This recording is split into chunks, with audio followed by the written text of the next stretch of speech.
ஆன்லைனில் பார்த்து கொண்டிருக்கிறவங்களையும் அன்போடு கூட வாழ்த்துகிறேன். நான் உங்கள் எல்லாரையும் ஆசீர்வதிப்பாராக. Psalms 128 128வது சங்கீதம் 5வது வசனத்தை நான் வாசிக்க. கர்த்தர் சீயோனிலிருந்து உன்னை ஆசீர்வதிப்பார். நீ ஜீவனுள்ள நாளெல்லாம் எருசலேமின் வாழ்வை காண்பாய். எருசலேமின் வாழ்வை காண்பாய். இன்றைக்கு நம்ம நெகேமியா புஸ்தகத்தில் எருசலேமின் வாழ்வு என்கிற தலைப்பிலே பார்க்க போகிறோம். ஆகவே எருசலேமினுடைய வாழ்வை குறித்து நான் நெகேமியாவின் புஸ்தகத்தில் பார்க்கும் பொழுது எந்த நிலைமையிலிருந்து அது வாழ்வடைந்தது என்று பார்ப்போம் என்றால், 1ஆம் அதிகாரத்தில் 3ஆம் வசனம் சொல்கிறது, எருசலேமின் அலங்கம் இடிபட்டதும் அதன் வாசல்கள் அக்கினியால் சுட்டரிக்கப்பட்டதுமாய் கிடக்கிறது என்று சொல்லி அங்கே பார்க்கிறோம். எருசலேமுடைய நிலைமை எப்படி இருந்ததென்றால், அது இடிக்கப்பட்டு கிடக்கிறது, அலங்கம் இடிக்கப்பட்டு கிடக்கிறது, வாசல்கள் அக்கினியால் சுட்டரிக்கப்பட்டு கிடக்கிறதை பார்க்கிறோம். எந்த விதமான ஒரு பாதுகாப்பு இல்லை. there is no security, there is no protection. எந்த பாதுகாப்பும் இல்லை. எந்த விதமான ஒரு பாதுகாப்பு மற்ற ஒரு நிலைமையிலே இருக்கிறதை நம்ம பார்க்கிறோம்.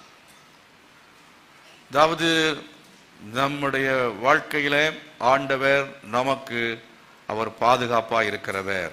ஆமென். அவர் நம்ம பாதுகாப்பாக, அவரே நமக்கு அரணும் கோட்டையுமாக இருக்கிறவர். உன்னதமானவரின் மறைவில் இருக்கிறவன் சர்வ வல்லவரின் நிழலில் அவருடைய மறைவில் இருந்தால் நமக்கு தீங்கு அணுகவே அவர் போக்கில் வரவில் எல்லாம் கர்த்தர் பாதுகாப்பை தருவார். எருசலேமின் வாழ்வு என்று சொல்லும் பொழுது, அதாவது அங்கே நெகேமியா அலங்கத்தை கட்டினான் என்று அன்றைக்கு பார்க்கிறோம். அந்த எருசலேமின் வாழ்வுக்கு அலங்கம் என்கிறதை விட அலங்கத்தை மட்டும் கட்டினால் போதாது, அலங்கத்துக்கு மேலே ஒரு அலங்கம் கட்டணும், ஒரு அரண், ஒரு கோட்டை கட்டணும். அது யாருன்னு சொன்னா ஆண்டவருடைய பிரசன்னம். அல்லேலூயா. கர்த்தர் உங்களுக்கு அரணா இருக்க வேண்டும், அவர் உங்களுக்கு கோட்டையா இருக்க வேண்டும். தாவீது சொல்லும்போது, நீரே எனக்கு அரண், நீரே எனக்கு கோட்டை, நீரே என் தஞ்சம் என்று சொல்வதை பார்க்கிறோம்.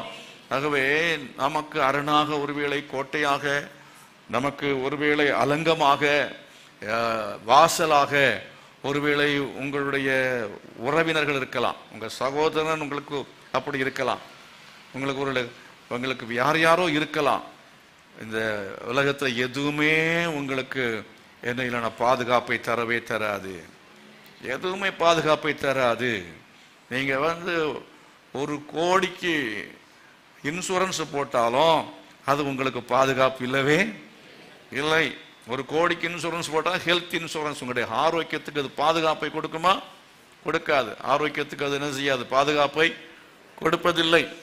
அதே போல என்னன்னா, ரொம்ப விலை கூடினதான ஒரு வாகனத்தை, காரை வாங்குறோம். அது என்னன்னா 8 ஏர் பேக் இருக்கு, எல்லா விதமான பாதுகாப்பு அம்சங்களும் அந்த வாகனத்துல இருக்கிறது அப்படி என்று சொல்லி உங்க கையில கொடுக்குறாங்க. ரொம்ப விலை கூடின கார், எந்த விலை கூடின கார்ல போனாலும் கர்த்தர் காவலாகில் காவலால் விழித்திருக்கிறது வேறுதான். ஆண்டவர் தான் உங்களை காக்க வேண்டும். இந்த உலக பிரகாரமான பாதுகாப்புகள் எல்லாமே அது ஒரு நாள்ல இடிக்கப்படும், அது தகர்ந்து போகக்கூடும். நீங்க வேணா காலையில் எழுப்பி நல்ல எக்ஸசைஸ் பண்றீங்க, நல்ல எல்லாம் டயட் எல்லாம் நல்ல கண்ட்ரோல் தான், அது அவசியம் செய்யணும். ஆனா அதையே நம்பி இருப்பதல்ல, கர்த்தர் தான் உங்களுக்கு சரீரத்தை பாதுகாக்கணும். அவதான் ஹார்ட் அட்டாக் வராம பாதுகாப்பாரு, அவதான் சுகர் வராம பாதுகாப்பாரு, அவதான் பிபி வராம பாதுகாப்பாரு. ஆனா அதுக்கு வேண்டியெல்லாம் நம்ம செய்யணும், செய்ய வேண்டாம் என்று சொல்லவில்லை. எல்லாவற்றுக்கும் மேலாக கர்த்தரை நம்ம சார்ந்து கொள்ள வேண்டும். அவரை சார்ந்து கொண்டால் கர்த்தர் நிச்சயமாகவே நமக்கு மதிலாக இருப்பார். எந்த தீங்கும் உனக்கு அனசியாது அணுகவே அணுகாது, வாதைவன் கூடாரத்தை தீங்கு நேரிடாது என்று சொல்லப்பட்டிருக்கிறது. ஆகவே ஆண்டவரை நாம் மதிலாக கொள்ள வேண்டும், கர்த்தரை மதிலாக கொள்ள வேண்டும். அந்த மதில் இடிக்கப்பட்டு கிடந்ததை பார்க்கிறோம். ஆவிக்குரிய ஜீவியத்தில் நீங்க கர்த்தருடைய வசனத்தின் மூலமாக உங்க வாழ்க்கை என்ன செய்யப்பட வேண்டும் என்றால், அது அரண் அமைக்கப்பட வேண்டியது அவசியமாக இருக்கிறது. தேவனுடைய வார்த்தையை கொண்டு நீங்கள் என்ன செய்யணும்? உங்களை சுற்றிலும் ஒரு மதில் கட்டணும். கர்த்தருடைய வசனத்தை சுற்றிலும் என்ன செய்யணும்? உபதேசத்தை நீங்கள் சுற்றிலும் போட்டு உங்களை மதிலா வச்சிருக்கணும். அதுதான் உங்களுக்கு பாதுகாப்பு. தேவனுடைய வசனம், தேவனுடைய வார்த்தை. தினந்தோறும் வேத புத்தகத்தை படித்து படியுங்கள். அது உங்களுக்கு மதிலாக இருக்கும். தேவனுடைய வார்த்தை உங்களை பாதுகாக்கும். எத்தனை பேர் விசுவாசிக்கிறீங்க? உங்களுக்கு விசுவாசத்தை தரும். உங்க விசுவாசம் தான் உங்களுக்கு பாதுகாப்பு. ஆகவே தினந்தோறும் வேத புத்தகத்தை படிக்கும் பொழுது உங்களுக்கு டிப்ரெஷன் அந்த மாதிரிப்பட்டதான காரியங்கள் இவைகள் ஒன்றும் வராது. ஆண்டவர் உங்களுக்கு நல்ல விசுவாசத்தை தருவார், நல்ல தைரியத்தை தருவார். அது மாத்திரமல்ல, கர்த்தர் உங்களை வழி நடத்துவார். அதனால தேவனுடைய வார்த்தையினால உங்க அலங்கத்தை உங்களை கட்டி எழுப்பணும். தேவனுடைய வார்த்தை எவ்வளவு தூரம் வாசிக்கிறோமோ, எவ்வளவு தூரம் தியானிக்கிறோமோ, அது உங்கள் ஆவிக்குரிய ஜீவியத்துக்கு பலனாக இருக்கிறது. அது பாதுகாப்பை கொடுக்கக்கூடியதாக இருக்கிறது. அதே போல எவ்வளவு தூரம் நம்ம ஜெபிக்கிறோமோ, அந்த ஜெபம் நாகும் புஸ்தகத்திலே, தீர்க்கதரிசியின் புஸ்தகம் 2ஆம் அதிகாரத்திலே 1-2 வசனங்கள் வாசிக்கும் போது பார்க்கிறோம். சிதறடிக்கும் முகத்துக்கு முன்பாக வருகிறான், அரணை என்ன செய்? காத்துக்கொள், வழியை காவல் பண்ணு என்று சொல்லி இருக்கிறது. ஆகவே நம்ம எப்படி வழியை காத்துக்கொள்ள, எப்படி காவல் பண்ண முடியும்? வழங்கால ஜெபத்துல நிற்கிறது. ஒரு சபை சிதறடிக்கப்படாமல் இருக்க வேண்டுமா? சபையில ஜெபிக்கிறவர்கள் அதிகமாக இருக்க வேண்டும். ஜெபம் அதிகமாக நடைபெற வேண்டும். சபையில நடைபெறுகிற ஜெபத்தை நடத்துகிற மக்களுக்காய் கர்த்தரை ஸ்தோத்திரம் பண்ணுகிறேன். ஜெபிக்க வருகிற மக்களுக்காய் கர்த்தரை துதிக்கிறேன். சிதறடிக்கப்படாமல் சபை சேர்க்கப்படும், சபை வளரும். இல்லைன்னா 5 வந்தா 10 போயிட்டே இருக்கும். அப்படி இல்லாம இருக்கணும்னா சபையில எல்லாரும் ஜெபிக்கிறவங்களா மாறணும். ஆன்லைன் ஜெபத்துக்கு வாருங்கள், மற்ற ஜெபங்கள்ல வந்து ஜெபம் பண்ணுங்கள். அப்பொழுது சிதறடிக்கப்படாமல் சபை என்ன செய்ய? தொடர்ந்து கட்டப்பட்டு கொண்டே இருக்கும். சத்தமாண்டர் மகிமைப்படுத்தாலோயா. உங்க வீட்டுல நீங்க குடும்ப ஜெபம் இருந்தா உங்க வீடு சிதறடிக்கப்படாது, உங்கள் மதில் இடிந்து போகாது. கர்த்தர் உங்கள் குடும்பத்தை கட்டி எழுப்புவார். ஆகவே முழங்கால ஜெபம், குடும்ப ஜெபம், இவைகள் தான் உங்கள் வாழ்க்கையை கட்டி எழுப்பும். இல்லை என்றால் பிசாசு உங்களுக்குள்ளே நுழைவான், சாத்தான் உங்களுக்குள்ளே நுழைவான். அங்கே நீங்கள் பழைய ஏற்பாட்டில் ராஜாக்கள் புஸ்தகத்திலையும் நாளாக புஸ்தகங்களையும் பார்க்கும் பொழுது சரியான லீடர்ஷிப் இல்லாததுனால அங்கே சரியாய் ஜனங்கள் நடத்தப்படவில்லை. அங்கே அவர்கள் தேவனுடைய வழியை விட்டு, தேவனுடைய வசனத்தை விட்டு வேறுபட்டு வித்தியாசமான வழிகளுக்கு போனார்கள். விக்கிரகங்களை சேவித்தார்கள்.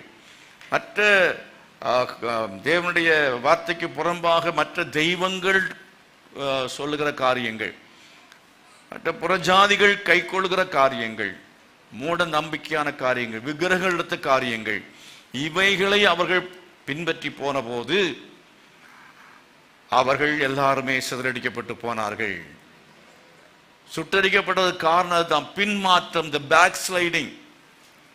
கர்த்தர் தெய்வமானால் கர்த்தரை பின்பற்றுங்கள், பாகால் தெய்வமானால் 2 படகுல ஒருத்தர் என்ன செய்ய முடியாது, பிரயாணம் பண்ண முடியாது. அநேகர் என்ன செய்யறாங்கன்னா 2 விதமான வாழ்க்கை வாழ்ந்து கொண்டிருக்கிறார்கள்.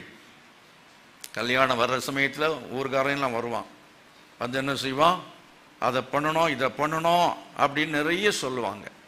அந்த சம்பிரதாயங்கள், சாங்கியங்கள், இது எல்லாத்தையும் தூக்கி என்ன செய்யணும்? குப்பையில போட்டுட்டு கர்த்தரையே சேவிக்கணும்.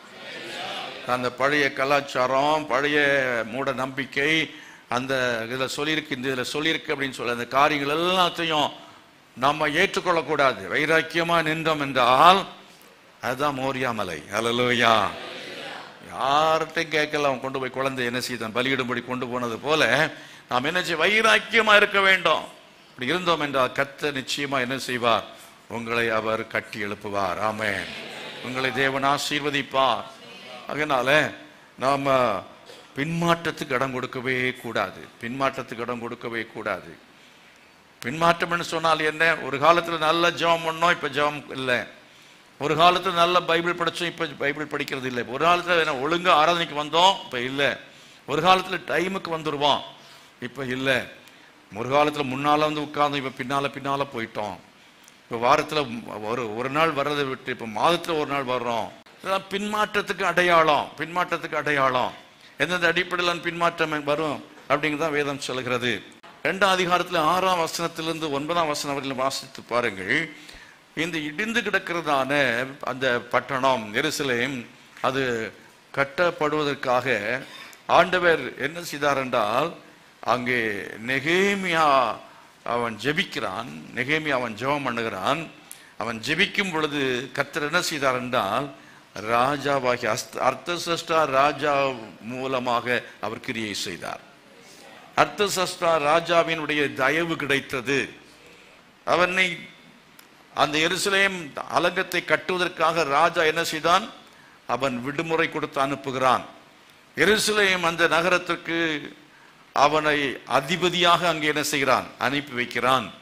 அந்த எருசலேம் கட்டப்படுவதற்காக தேவையான பணங்கள், தேவையான கடிதங்கள், அனுமதி கடிதங்கள் எல்லாவற்றையும் ராஜா கொடுத்து அனுப்புகிறதை பார்க்கிறோம். கர்த்தர் மகிமைப்படுதல். அல்லேலூயா.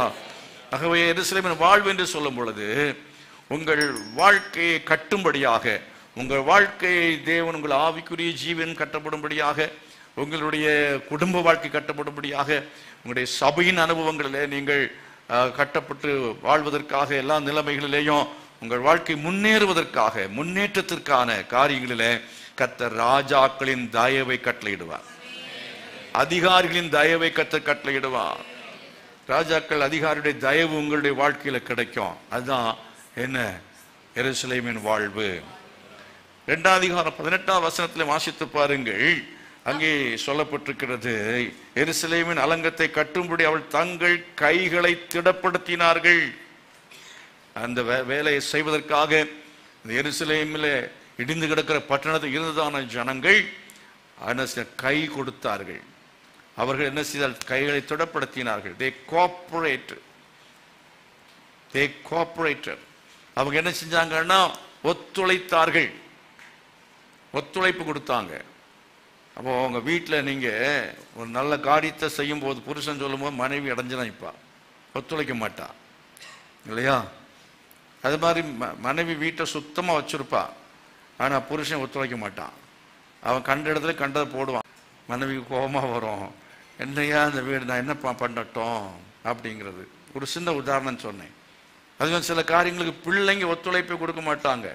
அவங்க வீடு கட்டப்பட வேண்டும் என்றால் உங்கள் பிள்ளைகள் ஒத்துழைப்பு தேவை, கணவன் ஒத்துழைப்பு தேவை, மனைவியுடைய ஒத்துழைப்பு தேவை. ஆகவே ஒத்துழையுங்கள் அப்படிங்கிறத இங்கே சொல்ல வேண்டும். அதோட என்ன சொல்றேன்னா, நெகேமியாவை போல முழங்கால் படிக்கிட்டு நீ கண்ணீரோட ஜெபம் பண்ணீங்கன்னா கர்த்தர் ஒத்துழைப்பை தருவார். ஆமென். அல்லேலூயா. ஒத்துழைக்கத்தெல்லாம் ஒத்துழைக்கும். சபையிலையும் நீ உங்க எல்லாரும் ஒத்துழைப்பு வேணும்னா நான் முழங்கால் படி போட வேண்டி இருக்கிறது. நீங்களாம் ஒத்துழைச்சிங்கன்னா இந்த சபை கட்டப்படும். அல்லேலூயா. எல்லாரும் ஒத்துழைக்க வேண்டும். அந்த ஒத்துழைப்பை கர்த்தர் இந்த சபையிலே அவர் தர வேண்டும் என்றால் ஜெபிக்கிற நெகேமியாக்கள் எழும்ப வேண்டும். அனைவரும் எழும்பின் உபவாசத்தோடு கண்ணீரோடு ஜெபிப்போம் என்றால் எல்லாருடைய ஒத்துழைப்பையும் தருவார். அது மாத்திரமல்ல, உங்களுக்கு ஒரு பெர்மிஷன் வேணும், எலக்ட்ரிசிட்டி எடுக்கணும், இல்லை வேற ஒரு காரியத்துக்கு என்னென்னா அதிகாரிகிட்ட போறீங்க, அங்கே போகிற சமயத்தில் அவங்க என்ன செய்வாங்க, அவங்க இடத்துல உங்களுக்கு தயவு கிடைக்கும். அது மாற்ற எல்லா காரியங்களும் அவங்களுக்கு ஒத்துழைப்பாங்க. கரங்களை வைத்து கர்த்தரை மகிமைப்படுத்தாலோ ஐயா. அடுத்ததாக 6ஆம் அதிகாரத்தில் 9-16 வரை உள்ள வசனங்களை வாசித்து பார்த்தால், 6:9-16 வரை உள்ள வசனங்கள் எல்லாத்தையும் வாசிக்க நமக்கு நேரம் இல்லை. 16ஆம் வசனத்தை மட்டும் பாருங்க. கீழே சொல்லப்பட்டிருக்கிறது, இந்த கிரியை எங்கள் தேவனால் கைகூடி வந்ததென்று அறிந்தார்கள். அப்ப தேவனால் காரியம் கைகூடி வரும்படி கர்த்தர் கிருபை செய்வார். காரியங்களை கைகூடி வர பண்ணுவார். அதை சொன்ன பாருங்க, காரியம் அதாவது கைகூடி வர பண்ணுவார். எந்த ஒரு காரியத்துக்கு போனாலும் லஞ்சம் கொடுக்காமலே காரியம் நடக்கும். எத்தனை விசுவாசிக்கிறீங்க? திருமணத்தை பார்க்க போறீங்க, பொண்ணுக்கு மாப்பிள்ளை பார்க்கணும், காரியத்தை கைகூடி வர பண்ணுவார். அது மாதிரி ஒரு ட்ரீட்மெண்ட்டுக்கு போறீங்க, காரியத்தை கர்த்தர் கைகூடி வர பண்ணுவார். லேண்ட் வாங்க போறீங்க, கர்த்தர் காரியத்தை கைகூடி வர பண்ணுவார். கட்டடத்தை கட்ட போறீங்க, அப்ரூவல் வேணும், காரியத்தை கைகூடி வர பண்ணுவார். என்னெல்லாம் நீங்க முயற்சி பண்ண எல்லாத்தையும் காரியங்களை கைகூடி வர பண்ணுவார். அதுதான் எருசலேமின் வாழ்வு. ஹல்லேலூயா. அது மாத்திரமல்ல, 7ஆம் அதிகாரம் 2ஆம் வசனத்தை வாசித்து பாருங்கள். 7ஆம் அதிகாரம் 2ஆம் வசனம், நான் என் சகோதரனாகிய அனனியாவையும் அநேகரை பார்க்கிலும் உண்மை உள்ளவனும் தேவனுக்கு பயந்தவனுமாயிருந்த அரண்மனை தலைவனாகிய அனனியாவையும் எருசலேமின் காவல் விசாரணைக்கு ஏற்படுத்தினார். அதாவது உயர்வை கற்று தருவார், ப்ரமோஷன். உங்களுக்கு உயர்வு உண்டாகும். எத்தனை பேருக்கு உயர்வு வேணுமோ அத்தனை பேர் கைகளை உயர்த்தி காட்டுங்க. உங்களுக்கு நாளைக்கே உயர்வு வந்து விடுகிறது. தீர்க்க தரிசனம் நான் சொல்லிவிட்டேன், நடக்கும். நிறைய பேர் இப்படிதான் ஏமாத்துறான் ஊழியக்காரன். நம்பாதங்க. நல்லது உயர்வு கிடைக்கணுமா இந்த மாயவத்தையெல்லாம் நம்பிக்கை வைக்காதுங்க. இங்க வசனம் என்ன சொல்ல பாருங்க, ஆனானியும் அநேகரை பார்க்கலும் உண்மை உள்ளவனும் தேவனுக்கு பயந்தவனுமாயிருந்த அரண்மனை தலைவனாகிய அனனியாவையும். என் சகோதரனை ஆனானியை, அவன் ஏன் ஆனானியை உயர்த்தினான்? ஆனானி என்ன செய்தான்? நெகேமியா 1ஆம் அதிகாரத்துல 2ஆம் வசனம் படித்து பாருங்கள். என் சகோதரர் ஒருவனாகி ஆனானியும் வேறே சில மனுஷரும் யூதாவிலிருந்து வந்தார்கள். அப்போ நான் கணக்கு போட்டு பார்த்தேன். எங்கிருந்து வந்த? யூதா எருசலேமில் இருந்து சூசான் அரண்மனை. சூசான் அரண்மனை எங்க இருக்கு தெரியுமா? ஈரான்ல இருந்துச்சு. ஈரான் அங்கேதான் அவன் இருக்கிற இடம். யார்? நெகேமியா இருக்கிற இடம். நெகேமியாவை அவனுடைய பிரதர் சகோதரர் பார்க்க வர்றாரு. எதுக்காக பார்க்க வர்றாரு? எல்லாரும் சொல்லியிருப்பாங்க, இப்போ பாடுபடுறோம், இப்படி கஷ்டப்படுறோம், ஒன்றுமே சாப்பாடு இல்லை, வீடுகள் எல்லாமே இல்லை, எல்லாம் இடிந்து கிடக்கிறது. உங்க பிரதர் தான் அங்கே இருக்கிறாரு, அங்கே சூசான் அரண்மனையில் இருக்கிறார், அவர் ராஜாவுடைய அரண்மனையில் இருக்கிறார் அல்லவா, நீ போய் ஏதாவது நீ முயற்சி பண்ணலாமே, அவருக்கு போய் படுற கஷ்டத்தை சொல்லலாமே. அவன் சொல்லிப்பா நான் என்ன பண்ண போறேன்? அவர் சொன்ன அவர் என்ன செய்ய முடியும்? அவரால் இதான் பண்ண முடியுமா என்று அவன் சொல்லி சும்மா இருக்கவில்லை. அவன் என்ன செய்தான் என்றால் அவன் அங்கிருந்து புறப்பட்டான். அவன் சொல்லான், என்ன விளையாட்டுத்தனமாவா நீங்க நினைக்கிறீங்க? இங்க இருந்து எருசலேமில் இருந்து அங்க போக வேண்டும் என்றால் ஃப்ளைட் இருந்துச்சா? கார் இருந்ததா? ட்ரெயின் இருந்துச்சா? இல்லை. எவ்வளவு தூரம் தெரியுமா? 1200 கிலோமீட்டர். 1200 கிலோமீட்டர், சுமார் 1200 கிலோமீட்டர் தூரம் போக வேண்டும். ரொம்ப ஒரு சவாலான காரியம். அவ்வளவு பிரயாணம் பண்ணி அங்க போனா அரண்மனைக்குள்ள போக முடியுமா முடியாத தெரியாது, பார்க்க முடியுமா முடியாத தெரியாது.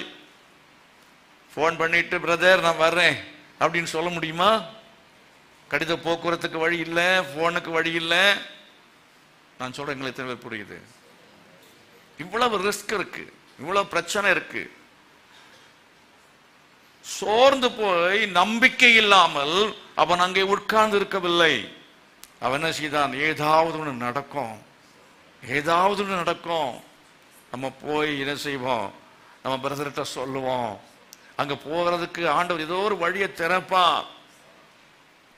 கிட்டத்தட்ட டெய்லி ஒரு 10-15 கிலோமீட்டர் நடந்தா அதுக்கு 30 நாள் மேல வேணும். more than 30 days, 3 மாதங்கள் வேணும். 3 மாதங்கள் அவன் நடந்திருக்க வேண்டும். 3 மாதம். இங்கிருந்து கோவிட் டைம்ல நடந்தாங்க பாருங்க வட இந்தியாவுக்கு, அதே மாதிரி அவன் ராத்திரி பாராம, பகல் பாராம, வெயில பார்க்காம, இங்க மாதிரி ரோடு வசதி இருந்ததா? எதுவும் கிடையாது. எல்லாமே என்ன, காடு மலை போல நல்ல வசதியான வழிகள் இருந்தது என்று சொல்ல வாய்ப்பில்லை. அவன் எப்படிலாம் கஷ்டப்பட்டான்னு தெரியாது. அவ்வளவு கஷ்டப்பட்டு எதுக்காக? அந்த எருசலேமின் வாழ்வுக்காக. கரங்களை வைத்து கர்த்தரை மகிமைப்படுத்துவோமா? எருசலேம் இருக்கிற ஜனங்கள் வாழ வேண்டும், அங்கே எருசலேம் பாதுகாக்கப்பட வேண்டும் என்பதற்காக அவன் முயற்சி நம்பிக்கையோடு புறப்பட்டு போனான். நம்பிக்கையோடு புறப்பட்டு போய் அந்த நெகேமியாவை பார்த்து அந்த காரியங்களை அவன் சொல்லுகிறதை நாம் இந்த நெகேமியாவின் புஸ்தகம் 1ஆம் அதிகாரத்திலே 2வது வசனத்தில் என்ன செய்கிறோம்? பார்க்கிறோம். ஆகவே கர்த்தருக்காக இல்ல ஜனங்களுக்காக நீங்க ஏதாவது செய்தால், தேவனுடைய சபைக்காக நீங்க எதையாவது செஞ்சீங்கன்னா நிச்சயமா கர்த்தர் உங்களை நினைப்பார். எருசலேம் வாழ்ந்திருக்கும் பொழுது, எருசலேம் அலங்கம் கட்டப்பட்டிருக்கிற சமயத்தில் கட்டு முடிந்த பிறகு இந்த அனானிங்கிற இந்த நெகேமியாவின் சகோதரன் அவனை என்ன செய்தார்கள்? அவனை உயர்த்தினதாக நம்ம பார்க்கிறோம். அநேகரை பார்க்கிலும் உண்மை உள்ளவனும் தேவனுக்கு பயந்தவனுமாயிருந்த அரமனை தலைவனை அனன்யாவையும் எருசலேமின் காவல் விசாரணைக்கு என்ன செய்தேன்? ஏற்படுத்தினேன். காவல் விசாரணை சும்மா செக்யூரிட்டி இல்லைங்க. காவல் விசாரணை என்று சொல்லும் பொழுது அந்த செக்யூரிட்டி சிஸ்டம், அதாவது பாதுகாப்புக்கே பாதுகாப்பு அமைச்சர்கள் கர்த்தரை மகிமைப்படுத்தும். அதுல பாதுகாப்புல செக்ரட்டரி, அந்த செக்ரட்டரி என்ன பாதுகாப்பு அமைச்சகத்தில் உயர்ந்த பதவிகளை அவர்களுக்கு கொடுத்ததாக நம்ம பார்க்கிறோம். கர்த்தர் உங்களுக்கு அந்த உயர்ந்த பதவிகளை கொடுக்கணும்னு சொன்னா நீங்க கொஞ்சம் என்ன செய்யணும்? அதுக்காக கிரயத்தை கொடுக்க வேண்டும். ஆண்டவருக்கு அடுத்த காரியத்தில், சபைக்கு அடுத்த காரியத்தில் பொதுவான சுயநலமாக நம்ம ஒன்றும் நடக்காது அப்படின்னு சொல்லிட்டு நம்ம உட்கார்ந்து இருக்காம, இல்லை நம்ம காரியத்தை பார்த்துட்டு இப்படி போயிட்டே இருப்போம் என்று சொல்லி இருக்காமல், நீங்கள் இந்த அனானியை போல என்ன செய்ய வேண்டும்? கொஞ்சம் முயற்சி பண்ணி பாருங்கள். கர்த்தர் நிச்சயமா உங்களை உயர்த்துவார். தெய்வ பயம் உள்ளவளா இருங்கள், கர்த்தர் உங்களை உயர்த்துவார். உண்மை, அநேகரை பார்க்கிலும் உண்மை உள்ளவளா இருங்கள். உங்களுக்கு கொடுக்கிறதான வேலையில, உங்களுக்கு கொடுக்கிறதான உத்தியோகத்திலே, பொறுப்பிலே உண்மை உள்ளவளா இருந்து பாருங்கள். தெய்வ பயத்தோடு செய்து பாருங்கள். கர்த்தர் நிச்சயமாய் உங்களை ஒரு நாள்ல உயர்த்த போகிறார். அல்லேலூயா. உங்கள் வாழ்க்கை நம்பிக்கை நிச்சயமாய் உண்டு. விசுவாசிக தெய்வ பிள்ளை கரங்களை வைத்து கர்த்தரை மகிமைப்படுத்துங்க. அல்லேலூயா. அது மாத்திரமல்ல, 5ஆவதாக 8ஆம் அதிகாரம் 1வது வசனத்தை வாசித்து பாருங்க. 8ஆம் அதிகாரம் 1வது வசனம். ஜனங்கள் எல்லாரும் தண்ணீர் வாசலுக்கு முன்னான வீதியில ஒருமனப்பட்டு கூடி கர்த்தர் இஸ்ரவேலுக்கு கற்பித்த மோசேயின் நியாயப்பிரமாண புஸ்தகத்தை கொண்டு வர வேண்டும் என்று வேதபாரன எஸ்ராவுக்கு சொன்னார்கள். அந்த ஒரு வசனத்தை படித்தா போதாது. நீங்கள் 8ஆம் அதிகாரம் மற்றும் அங்கே நீங்கள் 10, 11, 12 ஆகிய இந்த எல்லா அதிகாரங்களையும் நீங்கள் வாசிக்கும் பொழுது ஒரு பெரிய ஆவிக்குரிய எழுச்சியை கர்த்தர் கட்டளையிட்டார். A great revival happened in Jerusalem. அதுதான் எருசலேமின் வாழ்வு. உங்க வாழ்க்கையில காரியங்கள் கைகூடி வரும், உங்களுக்கு ப்ரமோஷன் கிடைக்கும், இதெல்லாம் சந்தோஷம், மகிழ்ச்சி. ஆனா அது எல்லாத்துக்கும் மேல என்னன்னா, எருசலேமில் இதுவரை இல்லாதபடி ஒரு ஆவிக்குரிய நிலைமையில ஒரு எழுச்சி உண்டாயிற்று. ஒரு ஆவிக்குரிய நிலையிலே ஒரு மறுமலர்ச்சி உண்டாயிற்று, ஒரு எழுப்புதல் உண்டாயிற்று என்கிறதை நம்ம பார்க்க முடியும். அந்த எழுப்புதல் உண்டானது காரணம் என்ன? ஆவிக்குரிய எழுச்சி உண்டானது காரணம் என்ன? ஆவிக்குரிய வாழ்வு அந்த எருசலேமிலே உண்டானது காரணம் என்னவென்று சொன்னால், 8ஆம் அதிகாரத்தில் 3ஆம் வசனத்திலிருந்து நீங்கள் 8 வரை உள்ள வசனத்திலையும், அதே போல 13ஆம் வசனத்தை நீங்கள் வாசித்து பார்த்தால் அங்கே அவர்கள் கவனமாய் வசனத்துக்கு செவி கொடுத்தார்கள் என்று சொல்லப்பட்டிருக்கிறதை நீங்கள் பார்க்க முடியும். 8ஆம் அதிகாரத்தில் 13ஆம் வசனத்தை வாசித்து பாருங்க. 8:13. மறுநாளில் ஜனத்தின் சகல வம்ச தலைவரும் ஆசாரியரும் லேவியரும் நியாய பிரமாணத்தின் வார்த்தைகளை அறிந்து கொள்ள வேண்டும் என்று வேத பாரகனாகிய எஸ்ராவினிடத்தில் கூடி வந்தார்கள். எஸ்ராவிடத்தில் கூடி வந்தார்கள். ஏன் கூடி வந்தார்கள்? 8ஆம் அதிகாரத்தில் வாசிக்கும் பொழுது 3ஆம் வசனத்தில் படிக்கிறோம். எல்லா வசனத்தை வாசிப்பு நேரம் இல்லை. நீங்க வேத புத்தகத்தை எடுத்து நீங்க என்னை நான் சொல்றதை அப்படி நீங்க கவனித்து கேளுங்கள். கேட்டு அறியத்தக்க மற்றவர்களுக்கு முன்பாக அதை வாசித்தான். சகல ஜனங்களும் நியாயபுரமான புஸ்தகத்திற்கு கவனமாய் செவி கொடுத்தார்கள். எஸ்ரா என்ன செய்தால் வேத புத்தகத்தை எடுத்தவன் வாசிக்கிறான். சகல ஜனங்கள் என்ன செய்தார்கள்? கவனமாய் செவி கொடுத்தார்கள். Praise the lord. ஹல்லேலூயா. தேவனுடைய வார்த்தை வசனத்தை வாசிக்கிறதுல ஒரு எழுச்சி உண்டாயிற்று. உங்களுக்கு ஆவிக்குரிய ஜீவித்தில் மறுமலர்ச்சி உண்டாக வேண்டும் என்றால், இந்த தூக்கமெல்லாம் போனோம், நல்ல ஆவிக்குரிய உற்சாகம் வரணும்னா வேத புத்தகத்தை அன்னைக்கு கையில் அவங்களுக்கு கிடையாது. எஸ்ரா வாசிக்கும் பொழுது இவெல்லாம் எழுந்தென்று அதை கவனமாய் கேட்டார்கள். கரங்களை வைத்து கர்த்தரை மகிமைப்படுத்துங்கள். ஹல்லேலூயா. ஆகவே கர்த்தருடைய வார்த்தை வாசிக்கிறதுல ஒரு மாற்றம். டெய்லி வேத புத்தகத்தை வாசிக்கிற ஒரு அனுபவம், அப்படிப்பட்டதான அனுபவத்தை கர்த்தர் தருவாராக. ஆமென். அதுதான் எழுப்புதல். ஹல்லேலூயா. இதுவரையிலும் வேத புத்தகத்தை அவங்க கேட்க மாட்டார்கள், அதை வாசிக்க மாட்டார்கள். ஆனா இப்போ கவனமாய் கேட்க ஆரம்பித்தார்கள். இதுக்கு முன்னால வசனத்தை யாராவது வாசித்தா தூக்கம் வரும், ஆனா இப்ப தூங்காம கேட்டாங்க. அதான் எழுப்புதல், மறுமலர்ச்சி. உங்க வாழ்க்கையில வசனத்தை கேட்கும் போது உங்களுக்கு தூக்கம் வருதா? பிரசங்கம் பண்ணும்போது தூக்கம் வருதா? வருதுன்னு சொன்னா சம்திங் ராங். உங்களுக்கு வாழ்வில்லை. எருசலேம் என்எஸ்சியில் இடிந்து கிடக்கிறது என்று அர்த்தம், சுட்டரிக்கப்பட்டு கிடக்கிறது என்று அர்த்தம். அது கட்டப்பட வேண்டும் என்றால் அது கட்டப்பட்டிருக்கின்ற அடையாளம் என்ன தெரியுமா? ஆவிக்குரிய ஜீவன் கட்டப்பட்டிருக்கு என்றால் உற்சாகமாய் வேத வசனத்தை வாசிப்பீர்கள், உற்சாகமாய் வேதத்தை கையில் கொண்டு வருவீர்கள், காரியங்கள் இப்படி இருக்கிறதா என்று ஆராய்ச்சி செய்து பார்ப்பீர்கள். அடுத்ததாக நீங்கள் 8ஆம் அதிகாரத்தில் 15 16 வரை உள்ள வசனம், 15 16 வசனங்களை வாசித்து பாருங்க. 8ஆம் அதிகாரம் 15 16 வசனம். ஆகையால் எழுதியிருக்கிறபடி கூடாரங்களை போடும்படிக்கு என்று சொல்லியிருக்கிறது. கூடாரங்களை போடும்படிக்கு எல்லா வசனத்துக்கு கீழே வாசிக்கலாம், நான் சமயம் இல்லாதனால நான் அப்படி கூடாரங்களை போட்ட கூடார பண்டிகை நடந்தது. எல்லாம் அணைச்சுதான் கூடாரங்களை வீட்டில் வெளியே வந்து ஆங்காங்கே கூடாரங்களை போட்டாங்க. திருமைப்படுத்தாலோயா எழுப்புதல். எதன் சொல்ல சமயத்து எருசலேம் தேவாலயம் இருக்கிறது, வீடு இருக்கு, இதெல்லாம் இருந்தாலும் இப்ப நான் கூடாரங்களை போட்டு ஆசரித்தார். இது பழைய ஏற்பாட்டில் தேவன் அவர் கொடுத்ததான பிரமாணங்களிலே ஒன்று.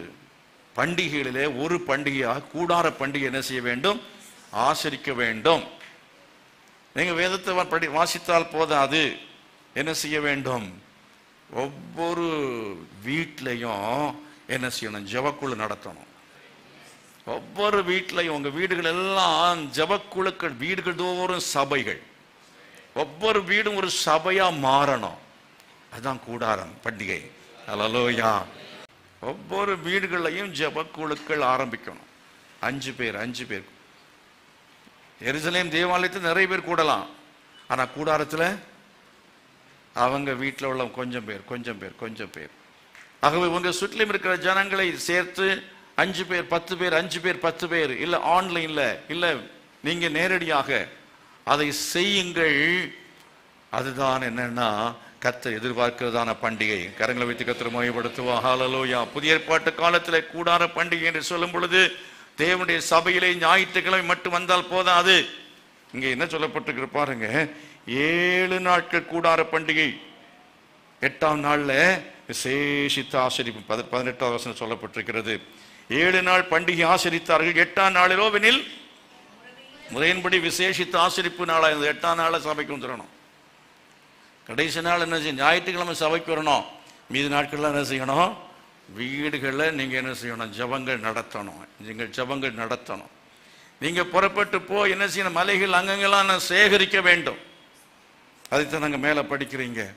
என்ன செய்யணும்? அதாவது சுவிசேஷ ஊழியம் செய்யணும். வாரமெல்லாம் சுவிசேஷ ஊழியம் செய்யணும். ஆத்துமாக்களை சேகரிக்கணும். ஆத்மா தான் அறுவடையின் பண்டிகை. கூடார பண்டிகை தான் இப்போ என்னன்னா மற்ற சில சபைகள்லாம் அறுப்பின் பண்டிகை. அறுவடை பண்டிகை பல விதமாக அன்றைக்கு என்ன செய்யணும்? பிரியாணி போட்டு எல்லாம் சேல் பண்ணி வேற விதமா போயிடுச்சு. இல்லை, பணம் சம்பாதிக்கிற பண்டிகை அல்ல, புசிப்பும் குடிப்பும் அல்ல, ஆத்துமாக்களை ஆதாயம் செய்கிற பண்டிகை, ஜெபக்குழுக்களை நடத்துகிற பண்டிகை. கரங்களை வைத்து கர்த்தரை மகிமைப்படுத்துவோம். எழுப்புதல் இருந்த மறுமலர்ச்சி வந்தால், எருசலேம் இந்த சபைக்கு வந்தால் என்ன நடக்கும்? எல்லா வீடுகளையும் ஜெபக்குழு நடக்கும். எல்லாரும் ஜெபக்குழு தலைவராக மாறுவாங்க. நம்ம என்ன செய்யறோம்? கண்ணை மூடிட்டு உட்கார்ந்து இருக்கிறோம். பக்கத்து வீட்டில் என்ன நடக்க நமக்கு தெரியாது. உங்க ஏரியாவில், உங்க பகுதியில் நீங்க என்ன செய்யுங்க? ஒவ்வொரு குழுக்களை நீங்கள் பராமரியுங்கள். கூடாரம் போடுங்கள். ஒரு வீட்டில் போய் கூடாரம் போடுங்க. அவங்க உட்கார்ந்து ஜெபம் பண்ணுங்க, பிரச்சனையை கேளுங்க. ஆகவே ஏதோ பண்றேன்னு சொல்லி சும்மா உட்கார்ந்து இருக்காம கூடார பண்டிகை சரியா கூடாரத்தை போடணும். கர்த்தரை மகிமைப்படுத்துவான். சரியா அதை செய்ய வேண்டும். கைகளை வைத்து கேளுங்க, ஆண்டவரே நான் ஒரு ஜெபக்குழு நடத்தணும், நான் ஒரு ஆண்டவரே ஒரு ஜெபக்குழு தலைவனாக நான் மாறணும், எங்க வீட்டில் ஜெபக்குழு நடத்துவதற்கு ஒப்பு கொடுக்கிறேன். தேவ சமூகத்தை ஒரு தீர்மானத்தோடு கடந்து செல்லுங்க. கர்த்தர் உங்கள் வாழ்க்கை கட்டுவார். உங்களுடைய குடும்பம் கட்டப்படும். உங்க வீட்டில் ஜெபம் நடக்கும் போது உங்கள் வீடு தானாய் கட்டப்படும். எத்தனை பேர் விசுவாசிக்கிறீங்க? சும்மா இருக்க வேண்டாம். சும்மா இருக்காதபடி கூடார பண்டிகை என்ன செய்யணும்? ஆசரிக்க வேண்டியது. எல்லாத்தையும் ரொம்ப என்னன்னா ஸ்டடியா எடுக்க வேண்டியதான காரியங்கள். நான் வேகமாக நான் சொல்லி நான் முடிக்க போகிறேன். அடுத்து நீங்க பாருங்க 9ஆம் அதிகாரத்துல 1வது வசனம், 9ஆம் அதிகாரம் 1வது வசனம். அந்த மாதம் 24ஆம் தேதியில இஸ்ரவேல் புத்தர் உபவாசம் பண்ணி ரெட்டுடுத்தி தங்கள் மேல் புழுதியை போட்டுக்கொண்டவர்களாய் கூடி வந்தார்கள், உபவாசம் பண்ணினார்கள். ஆவிக்குரிய எழுச்சி, மறுமலர்ச்சி என்று சொல்லும் பொழுது இதுவரையிலையும் அதாவது 3 முறை இல்லை 6 முறை சாப்பிடுறவன் இப்ப என்னன்னா எத்தனை அந்த சாப்பாடு எல்லாத்தையும் நிறுத்திட்டு உட்கார்ந்து அவன் உபவாசம் பண்ணுகிற ஒரு அனுபவத்தை உடையவன, சாப்பாட்டு பிரியனாயிராமல். இப்ப என்னன்னா சிலருக்கு உபவாசம் அப்படிங்கிறதே வாழ்க்கையில ஒரு முறை கூட செஞ்சது கிடையாது. ஃபாஸ்டிங்கிறதே கிடையாது, ஃபீஸ்டிங் தான். அதுவும் இப்போ என்னன்னா இன்னொரு ஃபாஸ்டிங் ப்ரேயர்னு போட்டிருந்தாங்க, ஒரு நோட்டீஸில் பார்த்தேன். மகா உபவாசமா, மாபெரும் உபவாசம், மாபெரும் உபவாசம் போட்டிருந்தாங்க. கீழே என்னன்னா உணவு வழங்கப்படும், தேநீர், ஆமா தேநீரும் உணவும் வழங்கப்படும். என்ன உபவாசம்? காலிலிருந்து 2 மணி வரை டைம், மார்னிங் 10 to 2. ஆனா தேநீரும் காலை வரும்பொழுது தேநீர், அப்புறம் வேற வடை பஜ்ஜி அதெல்லாம், அப்புறம் மத்தியானத்துக்கு மேல போகும்போது அதுவும் பிரியாணி போடப்படும். உணவெல்லாம் சும்மாவா பிரியாணி போடணும்? நம்ம உபவாசத்துக்கு வந்திருக்கிறாங்க, கஷ்டப்படுவாங்க மக்கள் அப்படின்ட்டு. என்ன செய்யணும்? உபவாசம் இருக்கணும், சாப்பிடாம இருக்கணும், முடிஞ்சா தண்ணி கூட குடிக்காம உபவாசம் பண்ணணும்.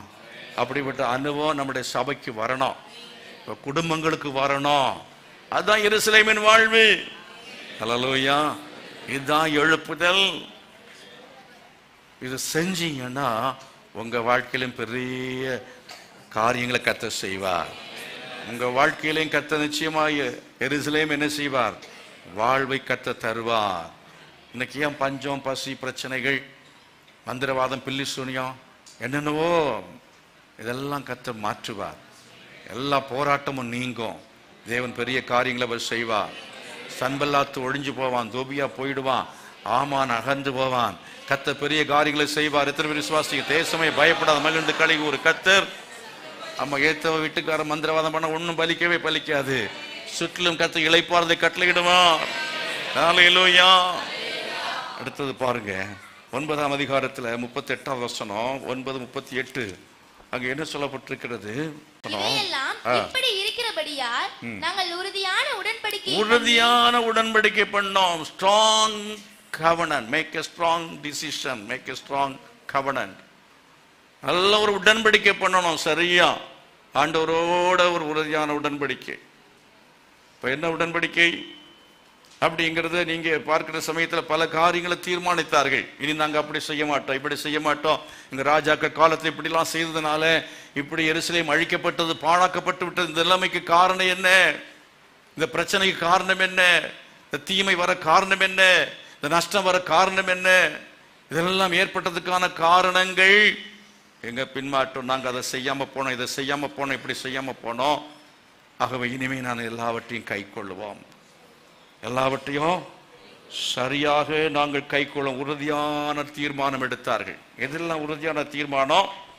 10ஆம் அதிகாரத்தில் 29-31 வாசிக்கும் பொழுது அங்கே சொல்லப்பட்டிருக்கிறது, நாங்கள் எங்கள் குமாரத்திகளை தேசத்தின் ஜனங்களுக்கு கொடாமலும் எங்கள் குமாரருக்கு அவர்கள் குமாரத்திகளை கொள்ளாமலும் இருப்போம்.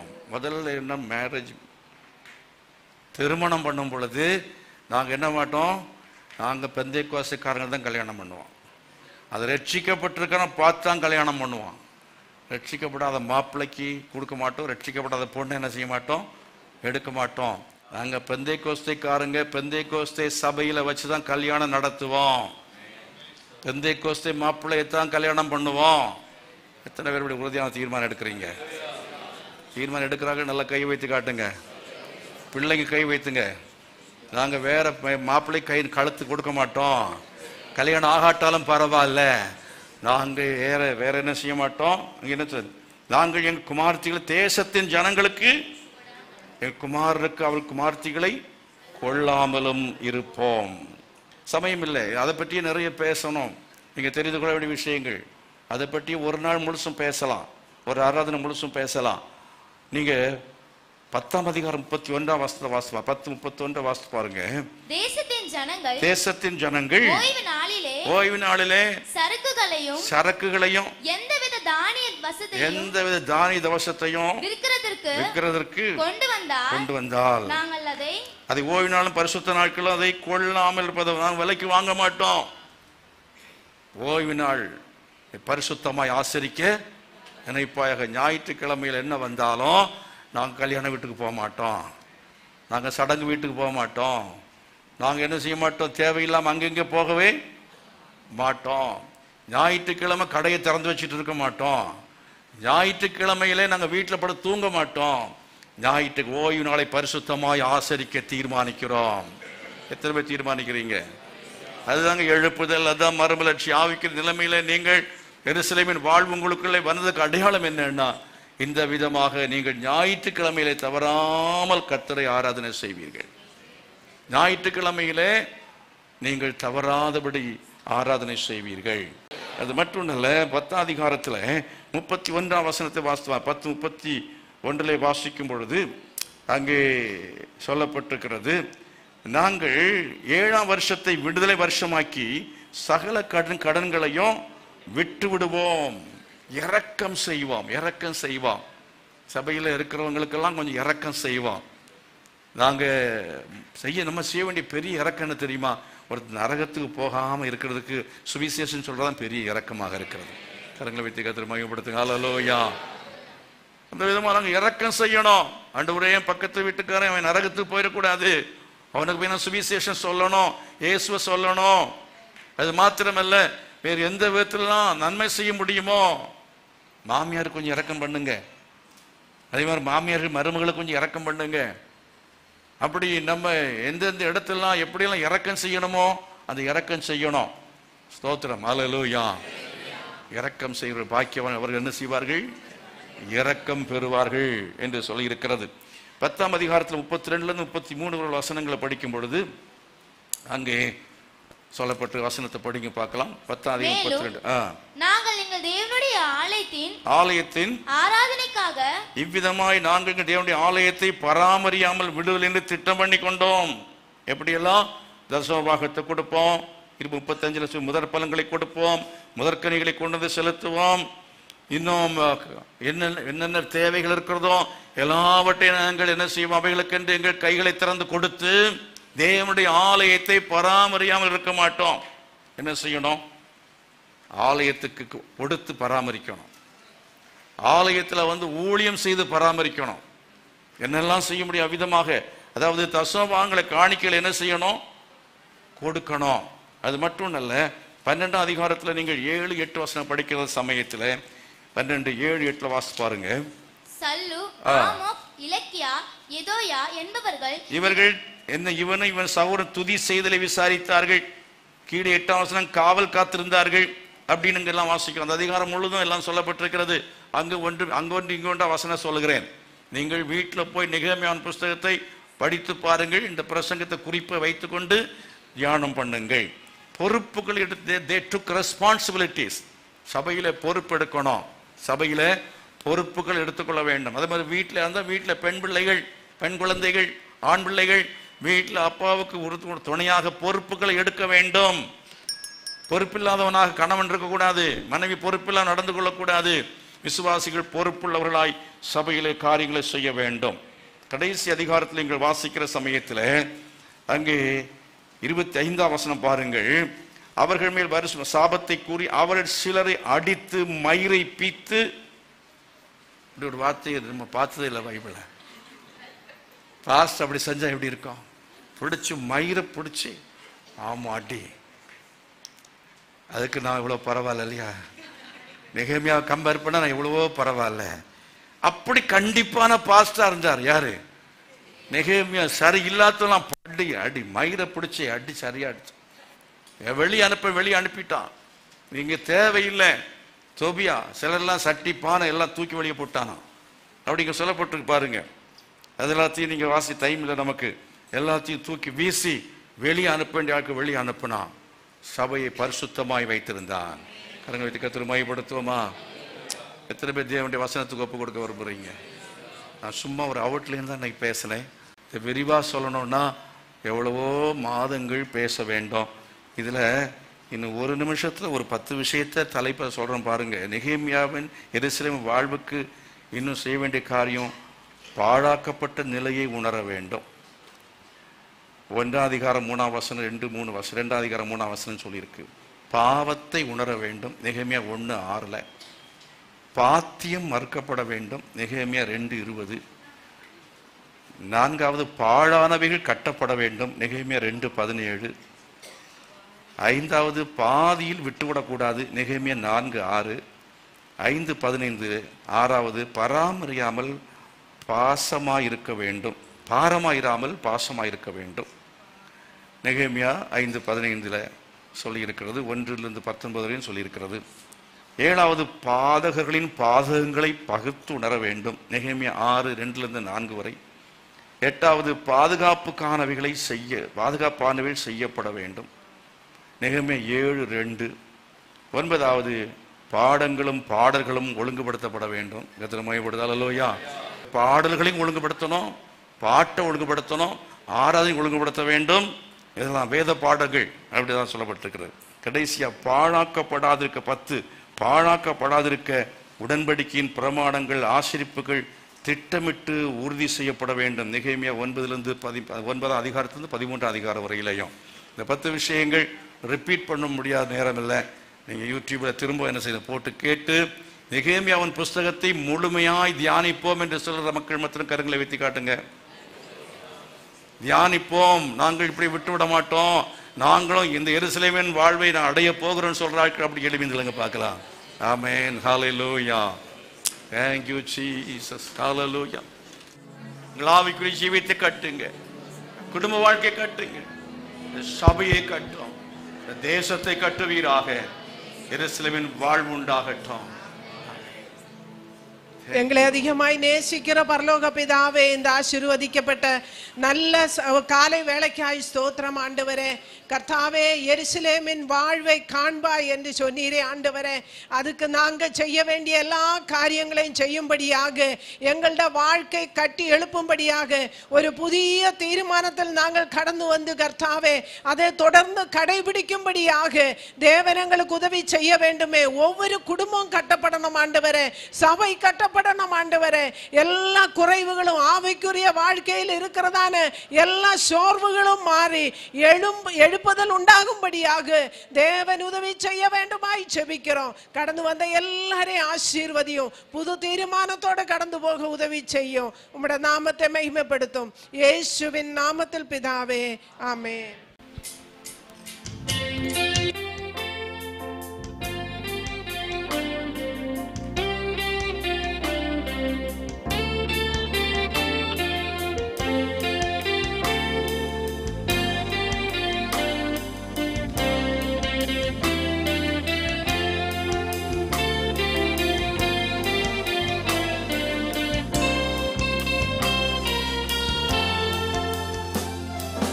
Israel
கர்த்தரை நம்பு, கர்த்தரை நம்பு இஸ்ரவேலே, அவரும் துணையும் கேடகமானவர்,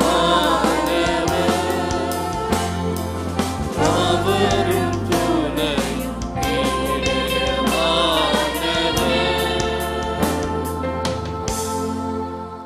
நம்முடைய கர்த்தராய் இருக்கிற இயேசு கிறிஸ்துவின் கிருபையும் பிதாவாகிய தேவனுடைய அன்பும் பரிசுத்த ஆவியானுடைய அந்யோன்யமும் சமாதான பாதுகாவலும் நாம் அனைவரோடும் சகல பரிசுத்தவான்களோடு கூட இன்னும் இன்றைக்கு நிலைத்திருப்பதாக. ஆமென். God bless you.